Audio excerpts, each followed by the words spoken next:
değerli arkadaşlar. Bugün yine bir yorum analiz programında tekrar bir aradayız. Bildiğiniz gibi Kürtlerin gündemi oldukça yoğun.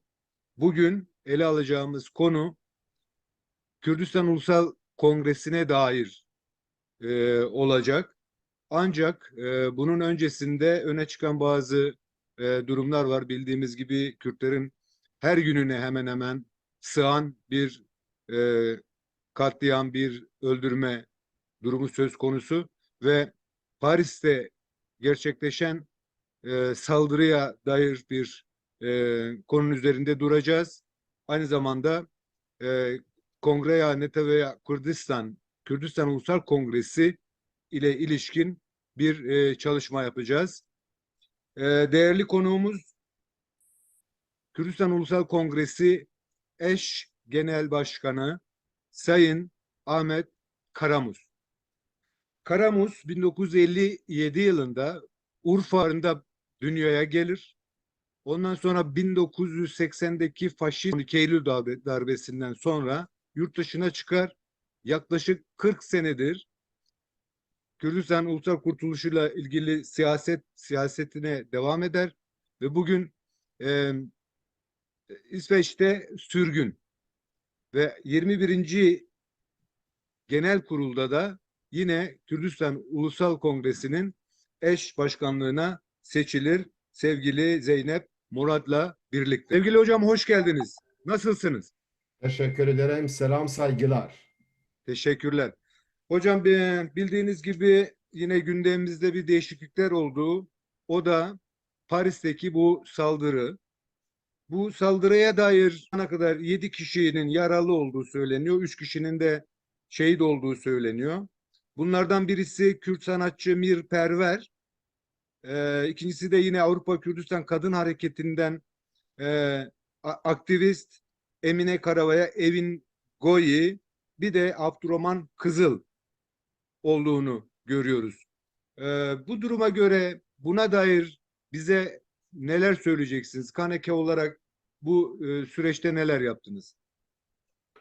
Ee, Kuşkusuz Paris'te ilk saldırı değil. Yani Kürdistan özgürlük mücadelesinin aktivistlere ve hatta değişik yöneticilerine yönelik ilk olarak değil.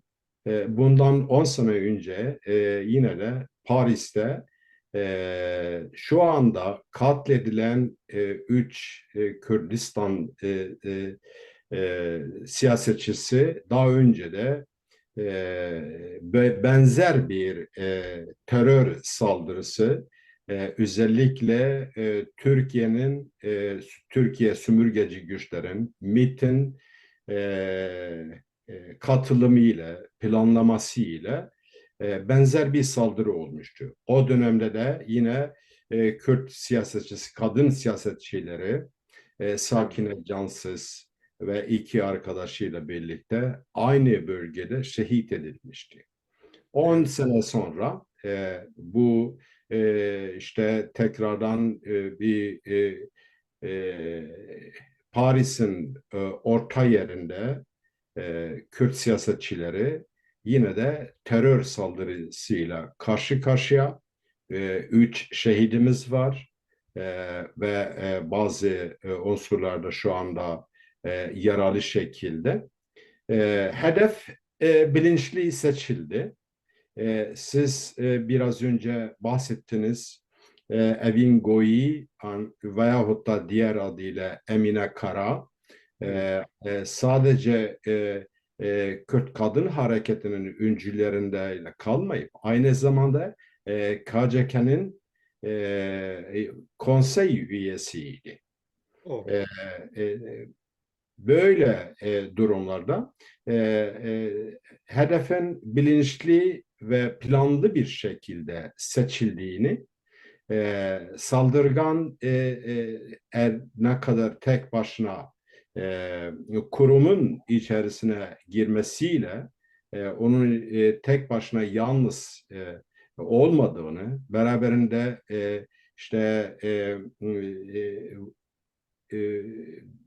Türkiye'nin ve hatta MİT'in Avrupa genelinde sürekli olarak Kürtleri tehdit ettiğini ve buna benzer bir takım eylemler hazırlığı içerisinde olduğunu defalarca bunu dile getiriyorduk.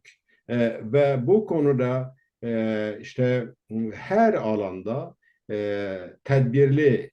tedbirli şekilde davranmasına rağmen maalesef bu üzücü olayı tekrardan yaşadık. Dolayısıyla bu Kürt halkına yönelik topyekün savaşın bir parçası. Topyekün savaş dediğimizde sadece Kürdistan dağlarında ve Kürdistan şehirlerinde, köylerinde kalmayıp, yani Kürdistan dediğim zaman Kürdistan dört parçasında, güneyde, Rojava'da, Rojlat'ta, kuzeyde, her tarafta Kürt halkına karşı ve özgürlük savaşçılarına karşı, hatta siyasi alanda da siyasal mücadeleyi veren bazı kadroları hedef alarak ve bu şekilde savaşını sürdürüyor ve hala da tehditlerini savuruyorlar. Bundan birkaç gün önce işte mevcut olan Türkiye hükümetinin sözcüleri işte bu konuda açık bir şekilde Kürtleri tehdit ediyordu ve bu tehdit sadece Kürdistan'da kalmayıp dünyanın her tarafında bu tür eylemlere girişeceğini açık bir şekilde ifade ettiler. Sayın E, Karamuz, Sayın Karamuz, bu konuda evet katılıyorum size. Hatta İçişleri Bakanı'nın bir e, söylemi var. Diyor ki Cumhurbaşkanımız sadece içeride değil, dünyanın dört bir tarafında teröristleri yok edecek gibi bir beyanatı var. Çok ilginç yani bu e, İçişleri Bakanı.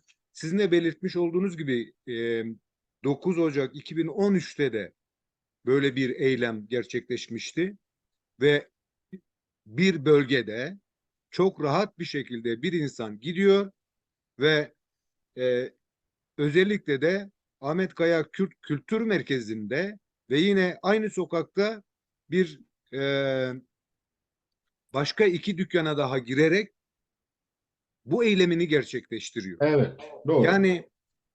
Yani bu insanın yapılan açıklamalar hemen saptırılmak istendi görebildiğimiz kadarıyla.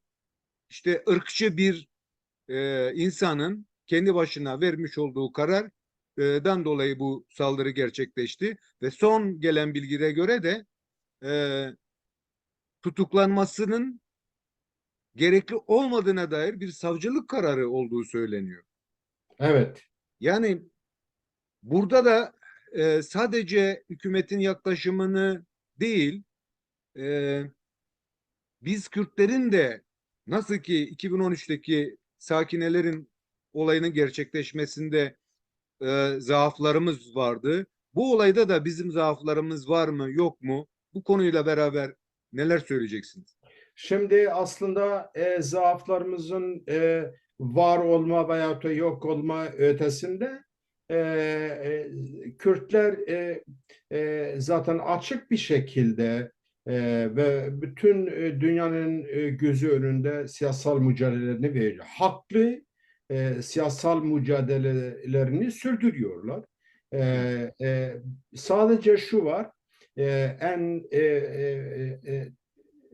ilginç yanı e, Kürt halkının özgürlük mücadelesi bir devlet terörüyle karşı karşıya kaldığını Görüyoruz. biraz açık bir şekilde ortaya çıktı. Yani devlet terörünü sürdüren Türkiye işgalci güçleri, sömürgeci güçler bunu işte biz terörizmle mücadele ediyoruz kösvesi altında. Aslında onlar devlet terörünü sürdürüyorlar. Ve açık bir şekilde Paris'in orta yerinde Bunu açık bir şekilde Kürt halkının özgürlük mücadelesinin neferleri işte bu tür saldırılara ile karşı karşıya kalıyorlar.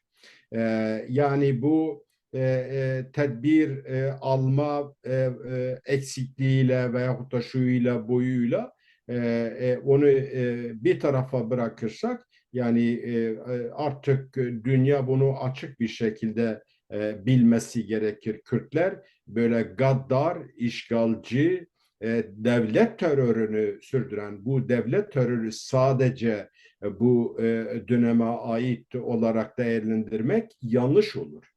Bu ta 100 yıldan beri yani Kürdistan yani özellikle Cumhuriyet'in kuruluşundan bu yana Kürtler böyle devlet terörüyle karşı karşıya kaldığını ve Kürtlerin özgürlük mücadelesi kendi ana diliyle, kendi kültürüyle, kendi toprakları üzerine özgür bir şekilde yaşama istemine yönelik bu tür devlet terörleri veyahut da terörü her dönemde böyle terörle karşı karşıya kalmış durumda. İşte biz ne kadar tedbir alırsak bile o yine biz bu tür terör, devlet terörüyle ve terörist suikastlarla karşı karşıya kalıyor. Yani bunun birçok örnekleri var. Bu sadece Kuzeyli değil.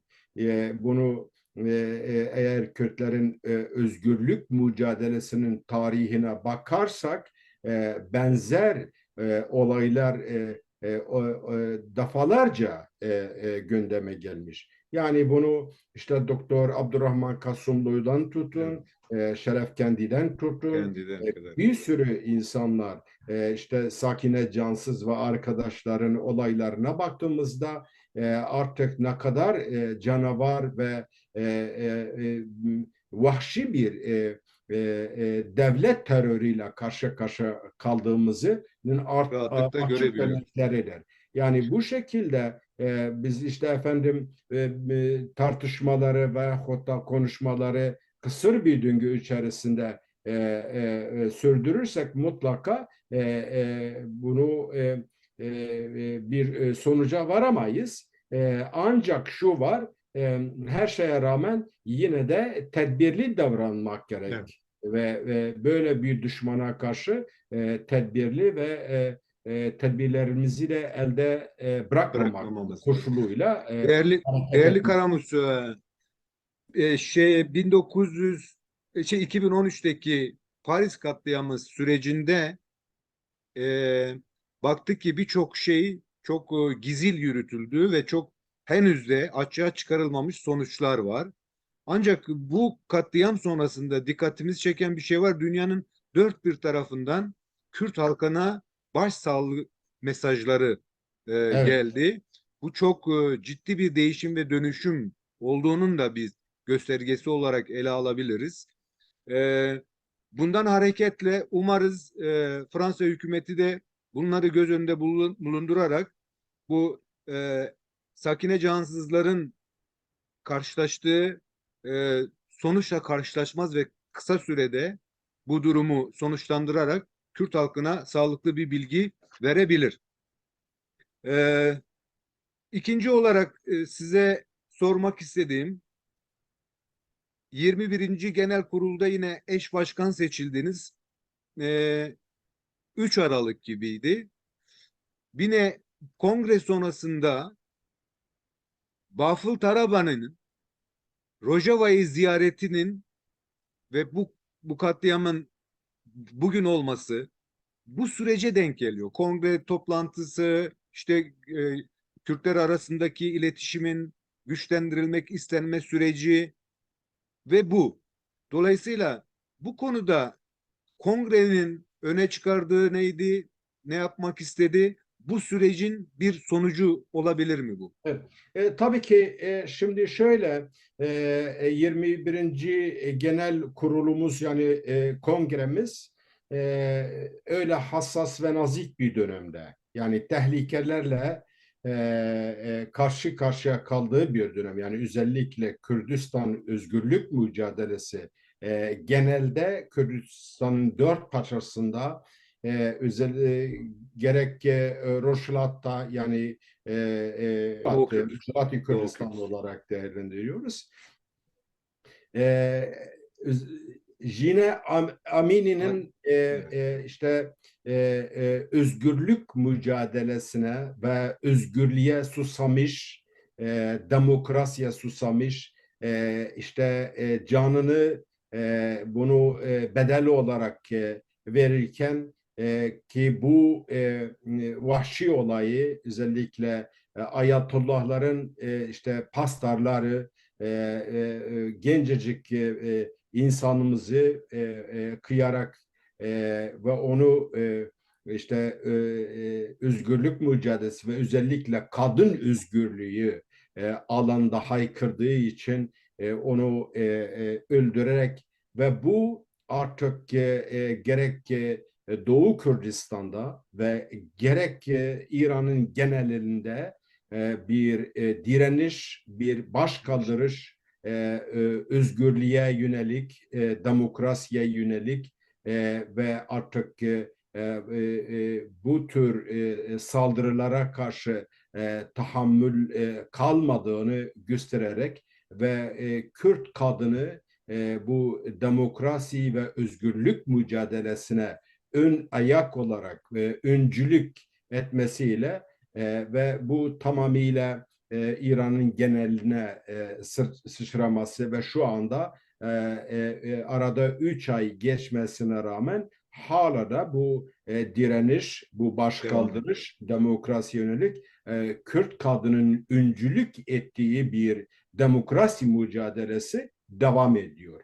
Evet. Öte yanda Rojava Kürdistan'a yani özellikle Rojava'ya yönelik Türk devletinin, işgalci devletinin, sömürgeci güçlerin tekrardan saldırılarıyla karşı karşıya yani bir normal saldırı değil, iki devletin savaşı ve savaşa katılma biçimiyle öyle oldu. Düşün ki küçücük Rojava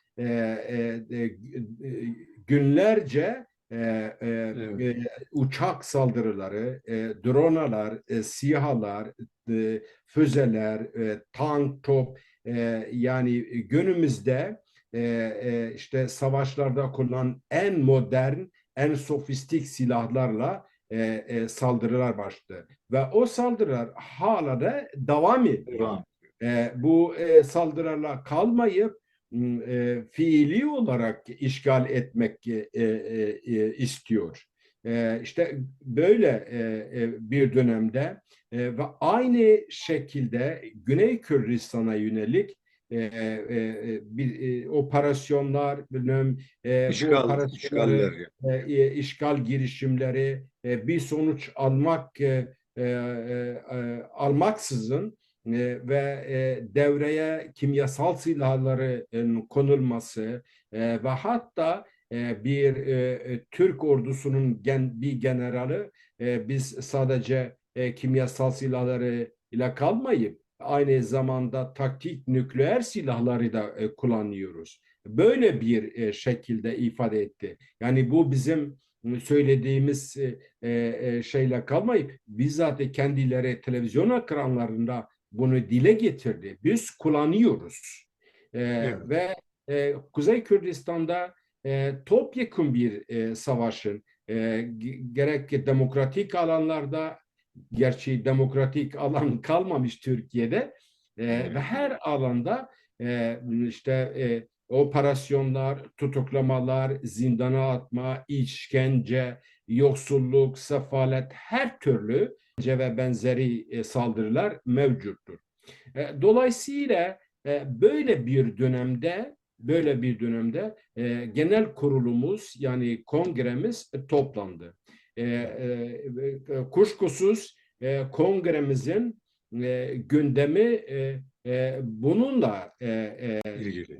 meşguldü. Ve öte yanda biz işte böyle topyekun bir savaşla karşı karşıya kalmamız ve bu savaş sadece Türk işgalci güçleriyle kalmayıp aynı zamanda diğer sömürgeci ve işgalci güçler, yani bunu İran'dan tut, Suriye rejiminden tut, bilmem işte hatta Irak merkezi hükümetinin katılımıyla işte Kürtlere nefes aldırmamak için ortak bir strateji etrafında mevcut olan kazanımları ortadan kaldırmak amacıyla bu oluyor. Ve Evet. biz bunu gündeme getirdik. Yani özellikle kongrenin gündemine getirdik ve bütün bu topyekun savaş ve saldırılara karşı durmak için Kürtlerin birlik ve birlikte hareket etme, ortak bir ulusal strateji etrafında Kürtlerin çıkarını gözeten işte perspektifleri geliştirerek bunları kongrenin gündemine getirdik. Kongre çok geniş kapsamlıydı. 350'ye yakın delegenin katılımıyla Kürdistan'ın dört parçasından, diasporadan insanlar katılmıştı. 100'e yakın misafirlerimiz vardı. 52 partinin, örgütün temsilcileri katılmıştı. Dolayısıyla biz bunu 3 gün süreci içerisinde bunları tartıştık. Hem birinci gün için özellikle misafirlerimiz ve siyasi parti, kurum ve örgütlerin temsilcilerin yaptığı konuşmalar, değerlendirmeler, analizlerin ışığında bir deklarasyon yayınlandı. Ve o deklarasyon bazı noktaları gündeme getirerek işte birleştiğimiz konular bunlar oldu.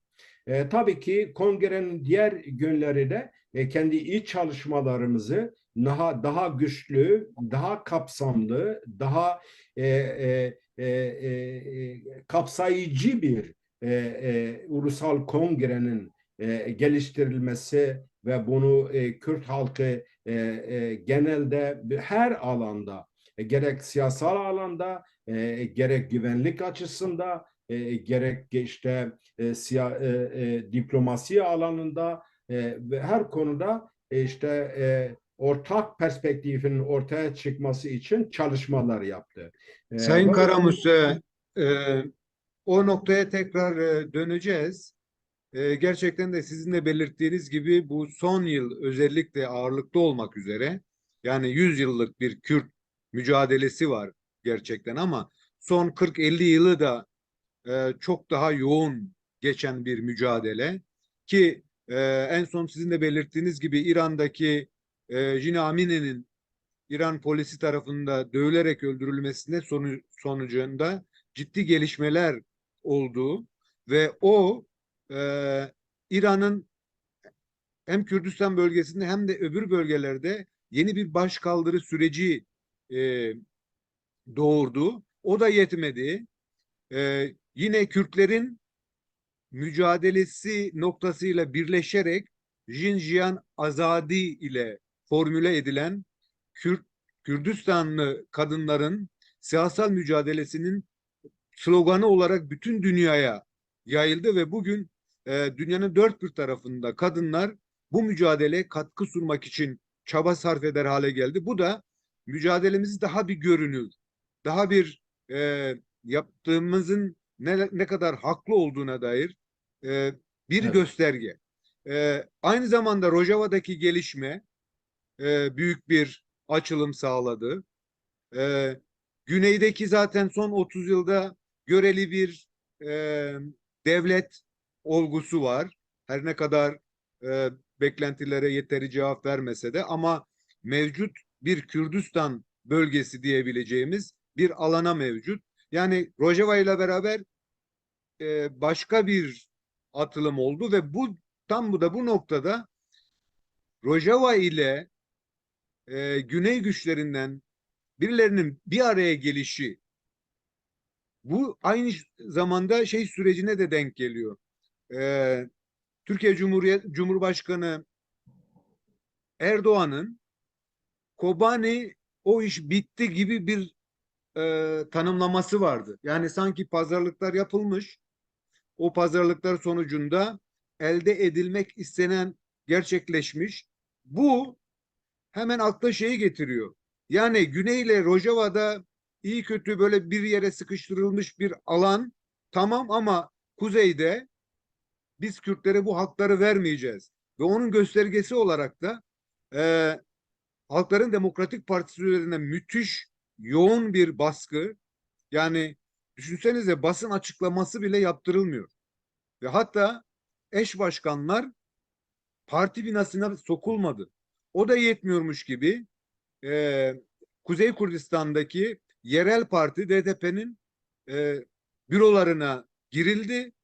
Eş başkanlar tutuklandı ki o binlerce Kürt siyasetçisinin de içeride olduğunu düşündüğümüzde bu süreçte kongrenin gerçekten öne çıkardığı ve önümüzdeki süreçte özellikle ele almak istediği neler öne çıktı? Bu konuda neler diyeceksiniz? Doğru, haklısınız.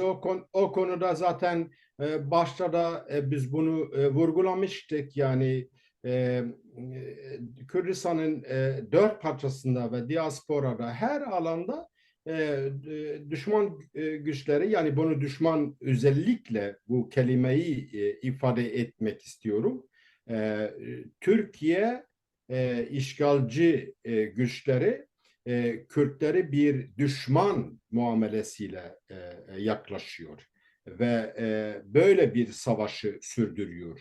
Yani Kürtler hiçbir konuda bir statüye sahip olmamak için kendi mücadeleleriyle elde ettiği kazanımları ortadan kaldırmak için. Çünkü Kürtler mevcut olan kazanımları büyük bedellerle Evet. kazandı. Dolayısıyla yani bu kimsenin lütfettiği bir hak verme değil de, yani kendi mücadeleleriyle, kendi canlarıyla bu kazanımları elde etmiş durumda. Gerek Evet. Rojava'da 12 bine yakın özellikle bu son Şehit verildi. 12 sene içerisinde ve son 10 yılda biz 12 bine yakın şehit verdik. 20 binin üzerinde gazi verdik. Binlerce insanlar hala bu savaşta sakat kalmış durumda. Kendi bedenlerinin bir parçası ödemiş durumda. Kezalik başvuruda da aynı şekilde. Evet, bir tarafta bir federal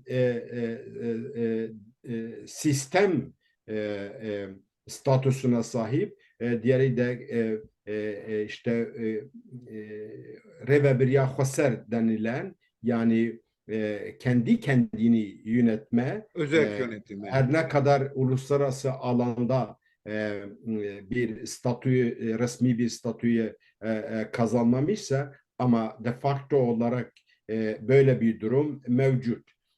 Dolayısıyla Türkiye işte defalarca bunu gündeme getirdi. Kobani olayıyla, evet, Kobani olaylarıyla bazı güçlerle pazarlık yapmışlardı.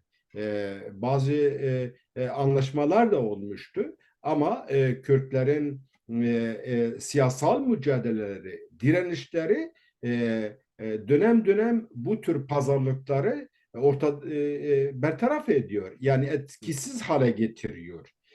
Her alanda bu mevcuttur.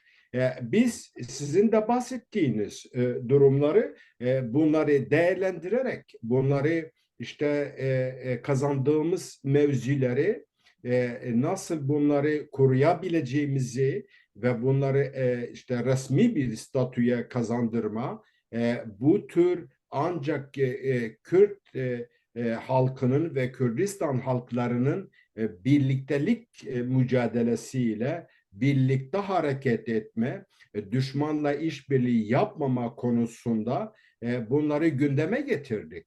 Yani biz artık mevcut olan kazanımları elde bırakmak için veyahut da bunları daha ileri bir pozisyona, daha ileri bir aşamaya götürmek için Kürtler gerek siyasal alanda, gerek stratejik alanda, gerek diplomatik alanlarda, hatta dönem dönem mevcut olan kazanımları askeri yönde de birlikte hareket etme ve mevcut olan kazanımları savunmak için birlikte hareket etme ihtiyacı doğuyor.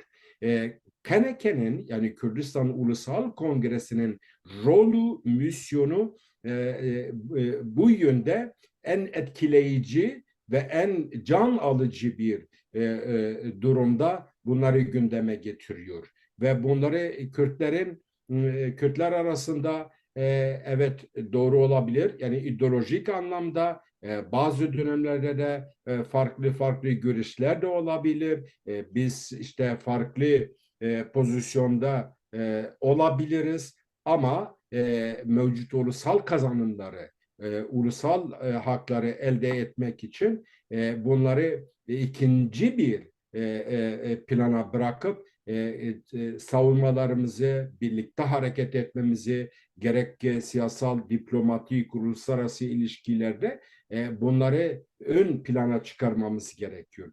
Bu tür çalışmalar Kürdistan Ulusal Kongresi'nin hayati dönemde çalışma ve misyonu ve rolü olarak değerlendiriyoruz. Bunları konuştuk, bunları tartıştık ve bunları daha ileri için bir planlama da yapmış oluyoruz. Çünkü biz bu konuda evet kongrenin çalışmalarında gerek programında, gerek tüzüğünde ve gerek stratejik belgede bu konuda bir takım değişiklikler yaptık. Yani Kürtler mevcut olan dönemle bundan 10 sene önce veyahut da 20 sene önce, 30 sene önceyle kıyaslamak istediğimizde durumlar, koşullar ve statüler farklıdır. Kürtler belli mevzileri kazanmış, belli statüler elde etmiş, belli ilişkilere sahip olmuş, artık siyasal dostları da olmuş. Böyle bir dönemde artık bunları belli bir aşamaya getirmek için Kürdistan'ın diğer parçalarıyla birlikte hareket etme ve aradaki mevcut olan bazı çelişkileri veyahut da olumsuzlukları da bunları bir tarafa bırakıp kendi ulusal çıkarlarımız temelinde bir diyaloğa, bir ilişkiye, birbirlerimizle diyalog içerisinde olmamız gerektiğini ve biz bunu en ön plana çıkardık. Bu yani bizim çalışmalarımızdan bir bölümüydü. Tabii ki biz artık uluslararası diplomasi konusunda da Hocam o uluslararası konuya ilişkilerde de o konuya gelmeden bir konuyu daha özellikle vurgulamak istiyorum. Çünkü tarihsel arka planına da baktığımız zaman e, Lozan'ın da son artık 100. yılının dolma süreci ve ciddi bir süreç. Çünkü Türkiye Cumhuriyeti bunu e, hesap ederek yeni bir yüzyıla farklı bir koşulda girme taraftarı evet. ve Lozan'da Kürtlerin temsiliyetinin arka planlarını biliyoruz. Ee, Bugün de yine baktığımızda Orta Doğu'da çok ciddi bir değişim yaşanıyor. Yani neredeyse değil, Üçüncü Dünya Savaşı olgusuyla karşı karşıyayız. Ee, Küresel büyük güçlerin orada karşı karşıya geldiği ve o karşı karşıya geldiği topraklar yine Kürtlerin yaşadığı alanlar. Yani Kürdistan toprakları. Ve bugün yine o güçlerin kendi aralarında bir araya gelerek işte gelen hem Soçi hem Cenevre görüşmelerini baktığımız zaman yine Kürtlersiz bir karar süreçleri e, ile hareket ediyorlar. Tam da bu noktada e, özellikle de diaspora ağırlıklı olmak üzere. Çünkü e, yereldeki güneyi hariç yeterli bir statü olgusunun olmamasından dolayı bu görüşmelerde öne çıkma olasılıkları kalmıyor. Bir tek diasporanın diplomasisi öne çıkıyor. Buna baktığımız zaman o statüsüzlüğe rağmen Kürtler dostlarıyla ciddi iletişimlerini devam ediyor mu, yoksa yani kimyasalda olduğu gibi, ne bileyim işte Sakine Cansız'ın şehit edilmesi olayında olduğu gibi olaylar sürekli Türkiye Cumhuriyeti'nin talepleri doğrultusunda veya işte bu İsveç'teki NATO'ya giriş sürecindeki sıkıntı, Evet. e, bu konuda bizlere neler diyecek? Yani diaspora ve diplomasi ve keneke. Tam bu anlamda konuyu şeye getirecektim. Yani kongrenin çalışmalarının bir bölümü de Lozan Antlaşması'nın bir çalışmasıydı. Yani bu konuda belki hatırlarsınız, Keneke bu senenin yani 2022'de Temmuz ayında Lozan kentinde ya antlaşmanın müzakere edildiği salonda bir konferans yaptık. Evet, Aslında o konferansın yapılış amacı ve hedefi şuydu: bütün Kürdistan'ın dört parçasındaki siyasi parti, kişi, kurum, kuruluş ve şahsiyetleri bir araya getirerek ve bir irade beyannamesi yaptık. Yani bu konuda Lozan Antlaşması'nın üzerine 99 yıl geçti. Bu 99 yıl sürecinde Kürtler sürekli katliamlarla, jenositlerle, bilmem işkencelerle, zoraki güç ettirme ile her türlü yaşamın en tehlikeli şeyleri bu dönemde geçti.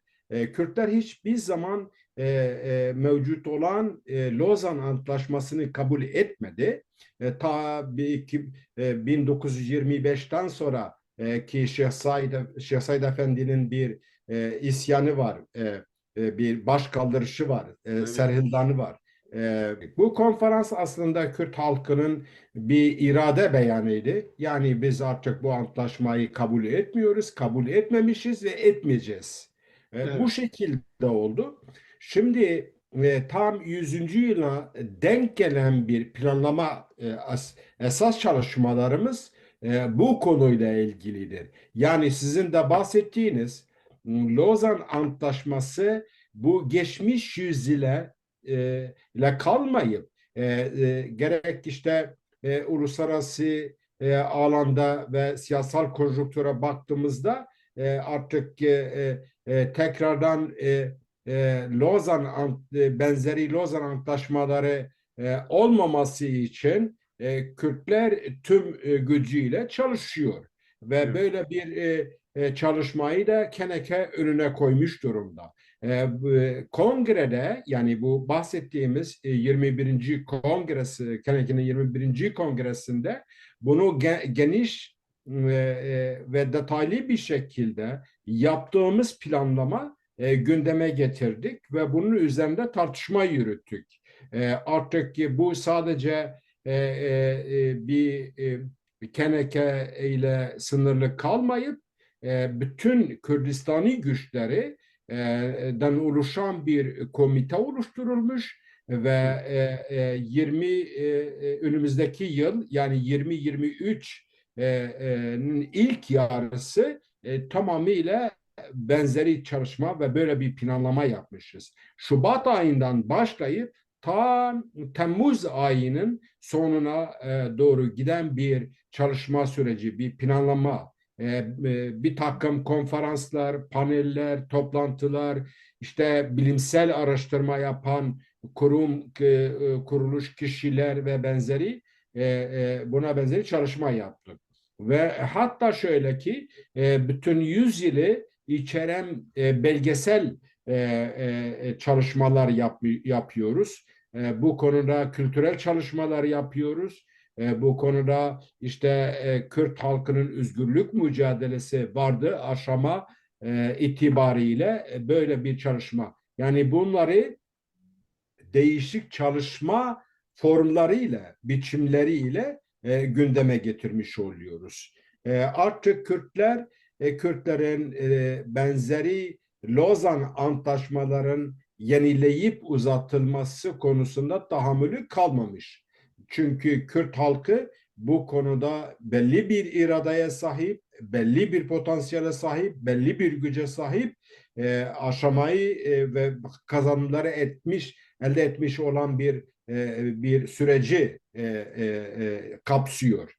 Dolayısıyla biz artık Kürtlerin içinde olmadığı, Kürtlerin çıkarı ve statüsü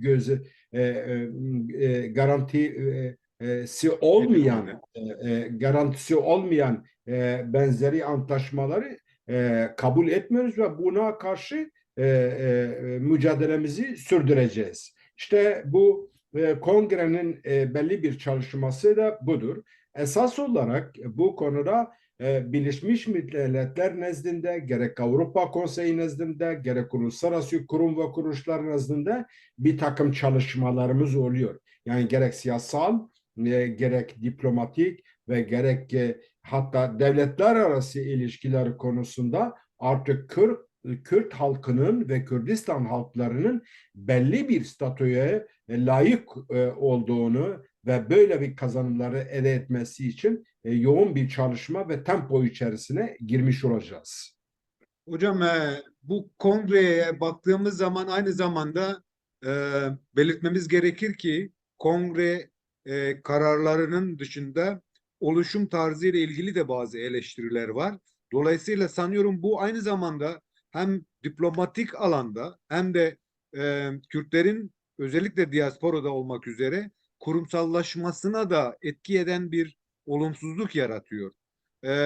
Bu noktada yani statülere baktığımız zaman özellikle Avrupa genelinde dernekler düzeyinden çok fazla aşılamıyor. Yani e, hani federasyonlar da var. Ancak çok da böyle diplomasiyi ciddi anlamda kongrenin yani sizin yaptığı çalışmaları destekleyecek ve gerçekten karar verebilecek bir noktaya taşıyabilmek için bu kurumsallaşma noktasında neler diyeceksiniz? Bir de bu kongrenin eksik diye tanımlanan birimlerini yani bu insanlarımızı nasıl katabileceğiz tekrar? Çünkü askeri güç olarak yeterli bir birikim var Kürtlerde.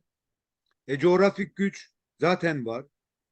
Kitle bazında ciddi destek var. Yani Kürdistan'ın dört bir parçasında gerçekten millet olarak, halk olarak çok ciddi bir talep içerisinde ve Evet. yıllardır da bu bedeli ödüyor. Ancak bazı kurumsallaşma düzeyinde eksikliklerimizden dolayı başarı biraz daha gecikiyor gibi. Bu konuda bize neler diyeceksiniz? Doğru. Şimdi aslında bu konuda şöyle bir iddiaya sahip değiliz. Yani bütün Kürdistanlı güçleri, kurum kuruluşları, şahsiyetleri işte başardık belli bir bu Keneke'nin bünyesinde böyle bir gücü ve birlikteliği oluşturduk iddiasında değiliz.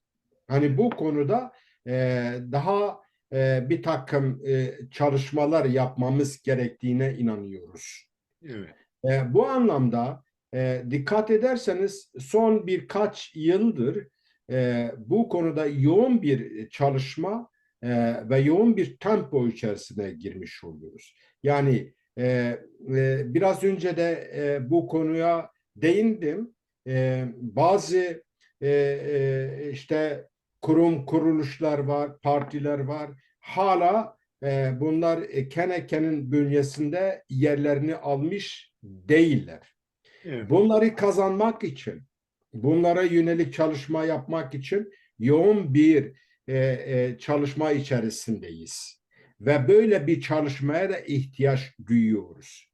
Evet. Biz şuna inanıyoruz. Kürt halkının ve Kürdistan halklarının çıkarlarını gözeten ne kadar kurum kuruluş varsa bunları Keneke'nin bünyesinde toplamaya çalışacağız. Bu temel ilkemiz, Hedef. temel hedefimiz. Bu Evet. konuda taviz vermiyoruz. bakın bunu açık bir şekilde ifade etmek istiyorum. Yani Kürt halkının kazanımlarını gözeten kurum ve kuruluşlar. Tabii. Hayır, eğer bazı güçler düşmanla işbirliği yapıyorsa, güç birliği yapıyorsa, bu konuda Kürdistan halklarının çıkarlarına ters düşen çalışmalar içerisinde ise kuşkusuz biz o güçleri bir ulusal güç olarak değerlendirmiyoruz ve değerlendirmeyeceğiz. Fakat bunu önlemek için hala bazı konularda çelişki içerisinde olan bir takım çelişkilere sahip olan görüş farklılıkları olan güçler vardır.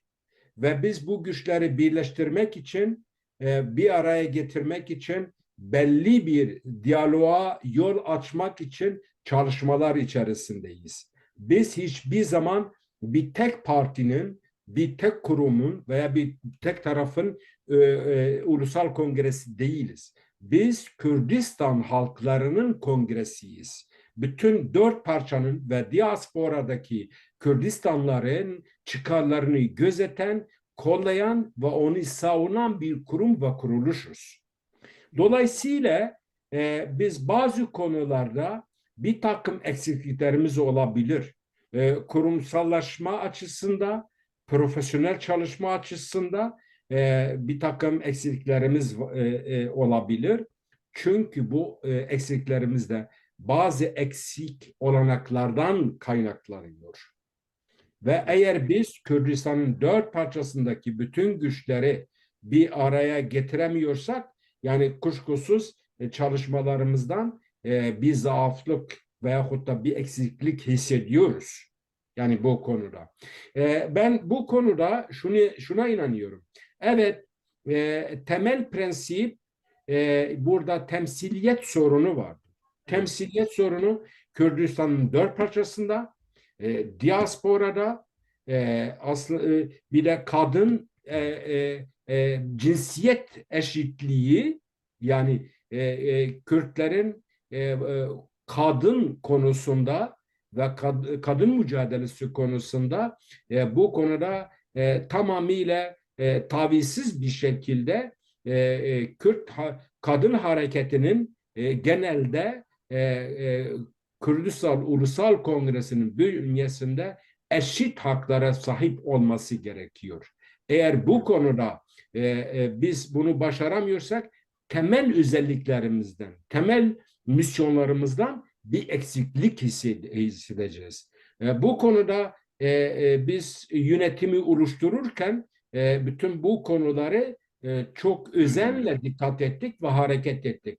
Ve bu konuda evet, ne kadar başarılı olduğumuzu bilmiyorum. Eğer bu konuda bir takım eleştiriler veyahut da eksiklikler de olmuşsa biz bu eleştirileri dikkatle izleyip ve bunların haklı yanları ortaya çıkarıp ve eksiklerimizi gidermek için bunları çalışma alanlarımıza ve planlamalarımıza ve temel prensiplerimizi ekleyerek böyle bir çalışmaları yürütmek isteyeceğiz.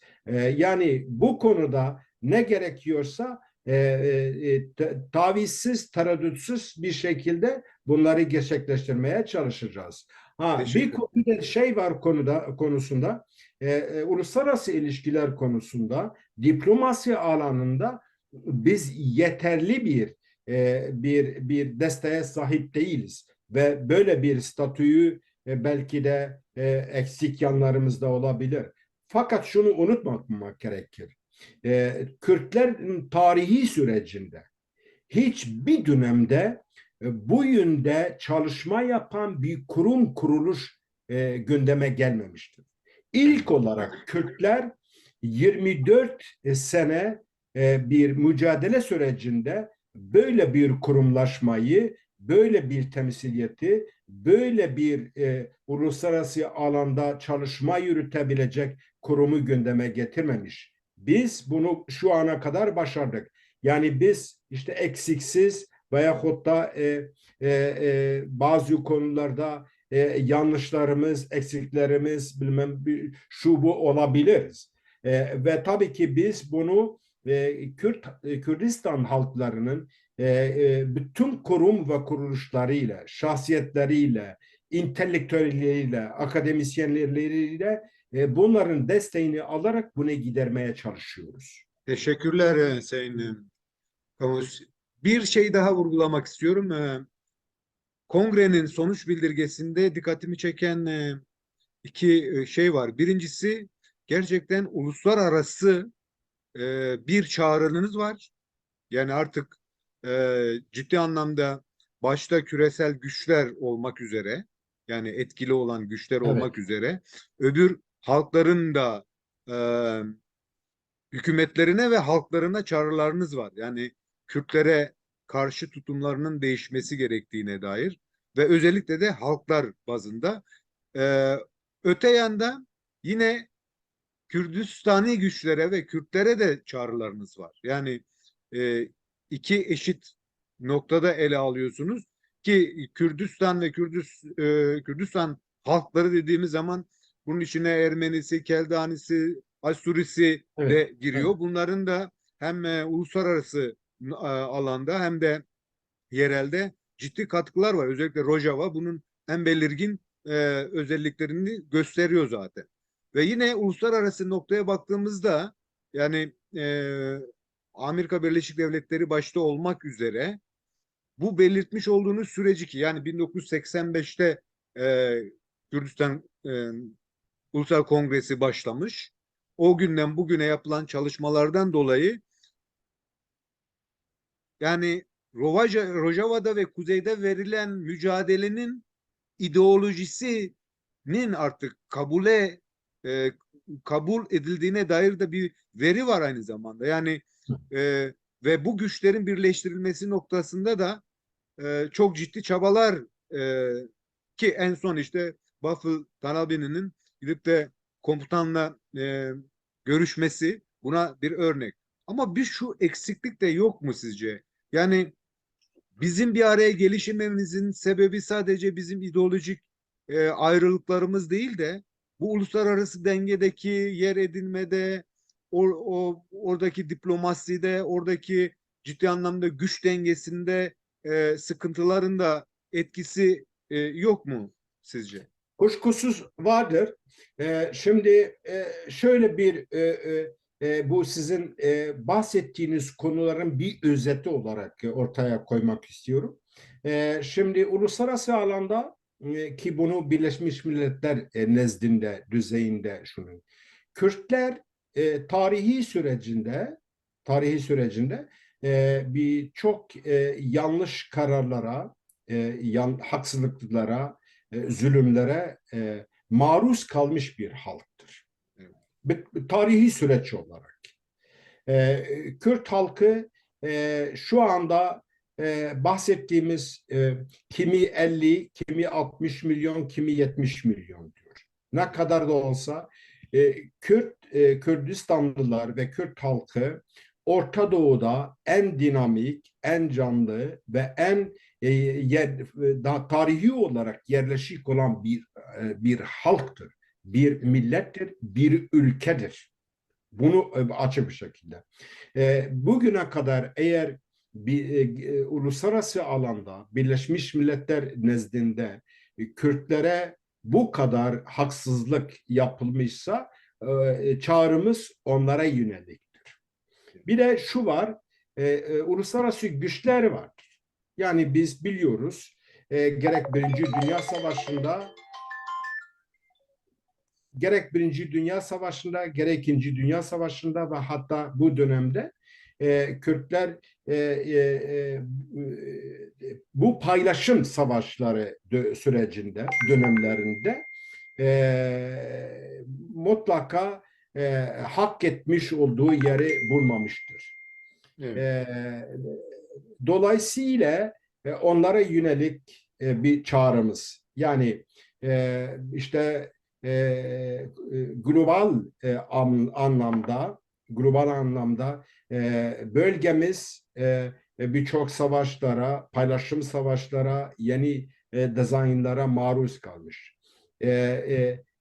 Uluslararası politika çıkarlar temelinde ilişkiler gelişiyor. Kürtler sürekli olarak Kürtlerin statüleri, Kürtlerin mücadeleleri, Kürtlerin hakları sürekli bu çıkar temelinde kurban edilmiştir.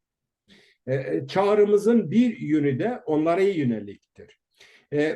Eğer biz son 40-50 yılı değerlendirirsek bence Kürtler artık bir takım mesafeleri kat etmiş durumda. Bir takım bedeller ödemiş durumda. Artık onların gerçek anlamda belli bir statüye, belli bir hakka, belli bir imkanlara sahip olması gerektiğine inanıyoruz. Ve eğer biz bu son 10-15 seneki bu özellikle Orta Doğu'da, Kuzey Afrika'da Arap Bahar'ın şeyleriyle çıkışıyla birlikte Kürtler bu konuda en rasyonel, en ciddi bir şekilde uluslararası alanda hak etmiş yerleri şu ana kadar ciddi bir karşılığı söz konusu değil. Evet, gerek biz işte Amerika'nın gerek Rusya'nın bu bölge üzerindeki politikaları, çıkar paylaşımları, benzeri şeyler herkes kendi çıkarları doğrultusunda şartlı. Çağrımız da bu yöndedir. Yani evet, artık Kürt halkının mücadelesini, çıkarlarını da görmeniz gerekir. Bir çağrımız da ona yönelik. Bunları kısa olarak değerlendiriyorum.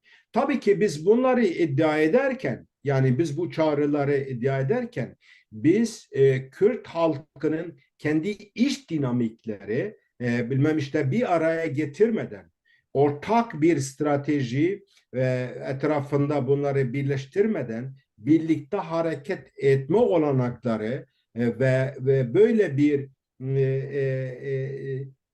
temsiliyeti gündeme getirmeden bunun başarabileceğimizi kanat getirmiyorum. En bariz örneği biz şu anda şeyi değerlendiriyoruz. Mesela Güney Kürdistan'daki Türk işgalci güçlerin saldırılarını bakınız, şunu açık bir şekilde ifade etmek istiyorum. Evet, Güney Kürdistan bugün federal bir sistem içerisinde yaşıyor.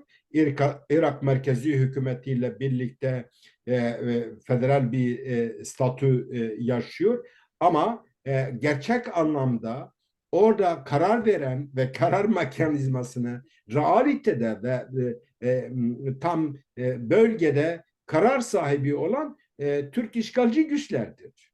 Ya bunu böyle bir işgalci güce niçin böyle olanakları verelim? Yani Kürtler birlikte hareket etme olanakları varken niçin biz işgalci güçlere biz böyle olanakları ve bu fırsatları bu şeyi verelim?